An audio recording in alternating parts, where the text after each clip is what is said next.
मैं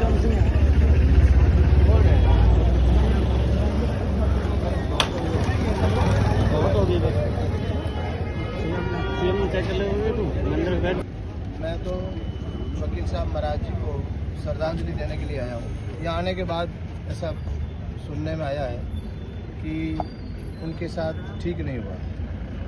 उनकी एक्सपायर कब हुए, कब लाए गए, फिर उनके दाह संस्कार को लेके मतलब किसी को पता या नहीं गया, सीधे यहाँ से लाए और दाह संस्कार भी तुरंत करने की कोशिश की।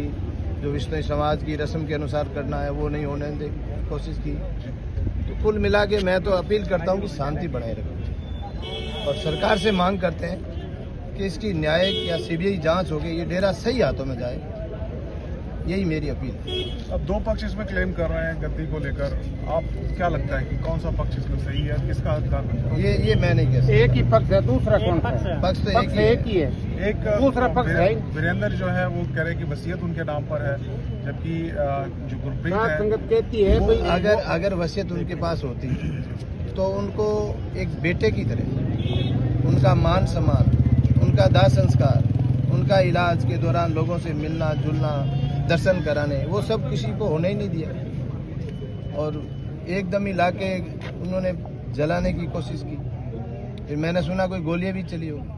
तो बेटा ऐसे थोड़ी करते, वो गुरु थे उनके। फिर भी चलो कोई भी, हम तो गवर्नमेंट से मांग करते हैं कि इसको न्याय दिलाए और सही हाथों में संगत जाए, यही हमारी अपील है। तो क्या इसकी आपको जांच भी होनी चाहिए? बिल्कुल जांच होनी चाहिए। जिस तरीके से मौत हुई, बिल्कुल जांच होनी चाहिए। गवर्नमेंट का दायित्व बनता है कि इन लोगों की मांग पर सीबीआई या न्यायिक जांच होनी चाहिए। अब जो परिस्थितियां हैं हम देख रहे हैं, बहुत ज्यादा सुरक्षा है, इंटरनेट बंद है, ऐसे हालात ना बने, शांति बनी रहे, उसके लिए नहीं, शांति बननी चाहिए। अगर उनको सच्ची श्रद्धांजलि देने हैं तो उनके जो अनुयायी है उनको चाहिए कि शांतिपूर्वक रहे। मैंने भी इनको कहा है कि आपके ऊपर कितना भी कुछ भी हो जाए, आप शांति रखें। आप मतलब वो एक पेड़ बचाने के लिए अमृता देवी एक शहीद हुई थी, उनका सिर साटे रूख रहे तो भी सस्ता था। मैं भी इनको कहता हूं कि अगर आप लोग शांति, आप कभी हाथ नहीं उठावे, शांति बनाए रखे। आपके ऊपर चाहे कुछ भी चल रहा है, आपको शांति बनाए। तो कब तक ये फैसला होने की उम्मीद है कि आप कैसे चलेगा आगे डेरा? अब फैसला तो सरकार और ऊपर वाले के हाथ में है, कब होगा। बाकी ये लोग और भय में है सारे लोग। ठीक है, धन्यवाद। जी आप कह रहे हैं कि पक्ष एक ही था, दूसरा आपका जो पक्ष है वो कौन सा पक्ष है? एक तरफ वीरेंद्र पक्ष, दूसरा